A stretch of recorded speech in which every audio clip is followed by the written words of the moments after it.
What's up, welcome back to my channel. Today we're going to be trying out Project Motor Racing for the first time. I'm going to be giving you guys a completely honest review on this game.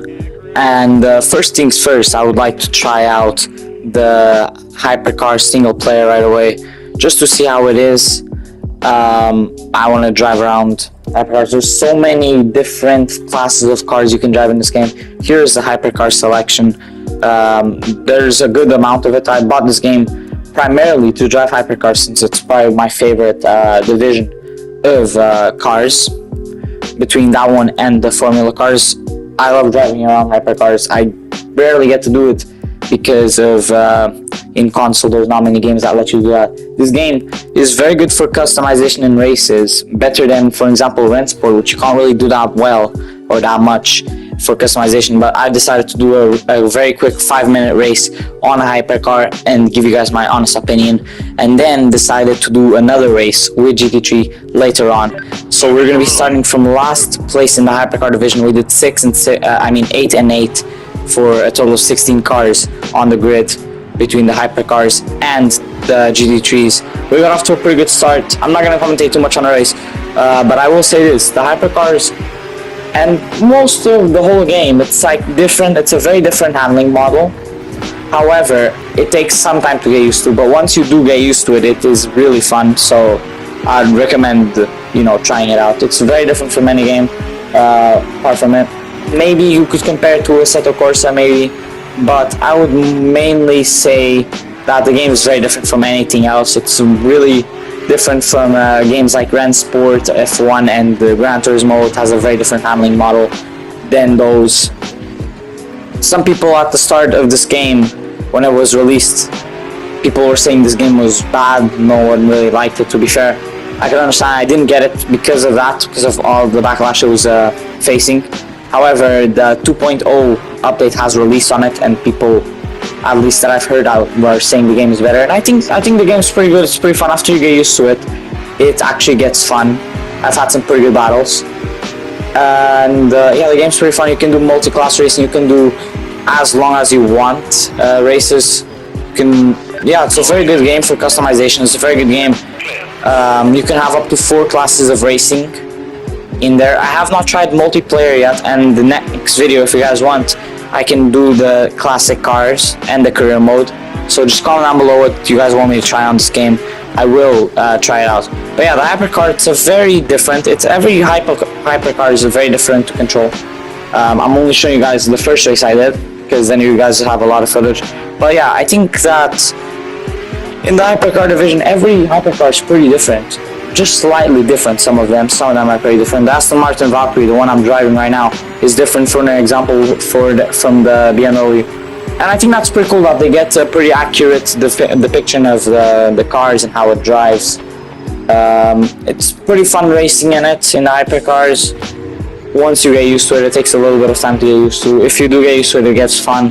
Penalty system, I didn't have too much experience with it yet, but for the time I did, sure, the track limits can get a bit outrageous, but I think it's not that bad. The race engineers are, the race engineer is just like a normal one. It's pretty good.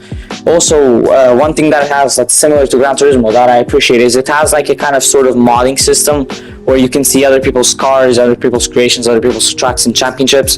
Here I'm going to be showing you guys a race I did on GT3 in Monza, which the track was renamed because I don't think they had licensing for it. But I'm going to be showing you guys. It was actually really fun, and it just shows how fun the game can actually be once you get used to it. Here, you have to crank the difficulty up for it to actually be challenging, but once you do, and once you're actually driving on it and you actually know how to drive on it, it actually gets fun. Sure, it takes some time to get used to, and this was only a couple of minutes after I downloaded the game to do this race. But yeah, it's genuinely a very fun game. It's very fun to drive. The career mode, I still am yet to try it out. If you guys want my first opinions on it on a video, then comment down below. But it's genuinely a pretty fun game. You can do whatever you want with it, honestly. You can race GT3s, you can race hypercars, you can race some classic cars, some cars that you used to use back in Le Mans in the old days. I mean, this game has endless possibilities. Only a couple of classes it's missing, maybe the Formula class it's missing, but some classes are stuck behind paywalls like GT, but GT3 is not, thankfully. But you can unlock tracks that people make. You can also unlock different championships, like an endurance championship, which I saw in the modding thing. It's like Gran Turismo, honestly. As you guys can see here, the race was basically over. The timer hit 0, so this was the last lap here.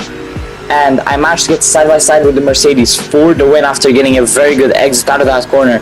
We were side by side, and this was a very, very good battle. This is like a bit, I would compare it to Rennsport. However, I think, in my opinion, this game is way better than Rennsport. It has much more room for customization and stuff. I would have won this race, as you guys can see. I'm going to show you the replay after.